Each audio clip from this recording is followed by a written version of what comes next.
So tell me about yourself. Hello sir, good day. My name is Jan Ferdinand Espaje, 21 years old, residing in San Miguel, Batuca, Marinsur. I graduated with a Bachelor of Science in Information Technology from Camarinesor Polytechnic College. I have knowledge in web development programming language such as HTML, CSS, and JavaScript for front-end development, and SQL and PHP for back-end development. I am also proficient in software programming language such as Java and C++. Although I am not yet highly skilled in programming, I am continuously learning and improving my programming abilities.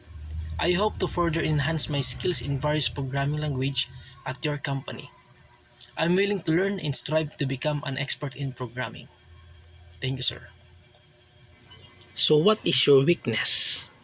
So my biggest weakness is that I tend to be a perfectionist, which means I sometimes spend more time than necessary on a task to make sure it's absolutely perfect.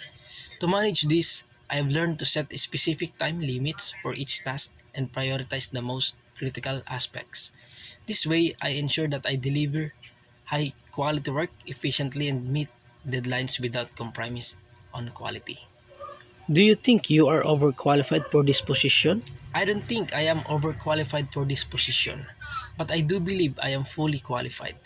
While I acknowledge that I am still growing and improving my programming skills even after graduating with a Bachelor of Science in Information Technology, I am eager to apply what I have learned and continue to develop my expertise. I am confident that my current skills and my dedication to learning will allow me to contribute effectively to your team. Thank you, sir.